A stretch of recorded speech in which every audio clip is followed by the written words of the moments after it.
But yeah, at first when this was new and I had no help and didn't know anything, we had like 4th of July going off in our house every day. There was explosion, explosion, explosion, explosion, because I was still trying to use reason and logic and argue and no, you said the wrong thing. And it was horrible. So things are much, much calmer and more peaceful.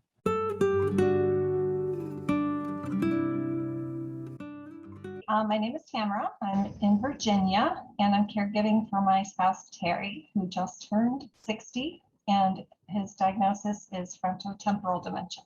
He was diagnosed a couple of days before Christmas, so just last December. How did you feel, I guess, taking this on, like on your own pretty recently before you found our membership? It's been really difficult, other than a Facebook group, to find a support group that's been helpful. So I'm super excited about this one.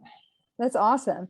Yeah, actually, my next question was what drew you to want to join the membership, and even like above and beyond that, like deciding to become a small group leader within our community, because that's, for us at least, it's a big deal. Well, there's a couple important reasons why I said yes, because that holds me accountable. I have to be back to the meetings. I have to be on top of my homework. And we as caregivers are all crunched for time and energy. So I knew it would keep me on task and get done what I need to get done. And the sooner the better. In cases of dementia, the sooner you get this stuff in place, I really don't want to operate in crisis mode. So I'm putting together a big notebook of everything we're gathering and learning, and of like any issue I can think of and that you've brought up. So when something happens, I'm not, oh crap, we have a crisis, what do? I can grab my notebook, I can go to that section, I can find a resource that I can reach out to and get help right away. I'm going to have it. So I may not need a lot of it, but we don't know what we're going to need and when we're going to need it. So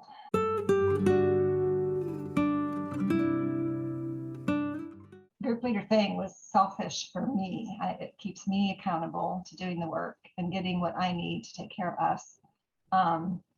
And I want this group to be successful. Yeah. That's important to me because I've gotten so much out of it. And if it can help anybody else, that's another reason. So it's a whole lot of good things. Absolutely. And the reason I wanted to interview you in particular is like everybody in your group always comments to me how much they love your group and how much they're getting out of it. So I'm curious what you're getting out of the small groups and how it's helped you with managing challenging behavior so far. Yeah, I've gained an immense amount of knowledge, encouragement, had some giggles and laughs, ideas. One of the gals in our group is a doctor that has dementia patients, and that's been a big gold nugget for me. We have issues, that we don't know how to overcome, and I think every time we've brought up an issue, somebody's had a good idea of how to possibly overcome it. Whereas it's something I would never have thought of on my own. So that's the magic of being in a small group.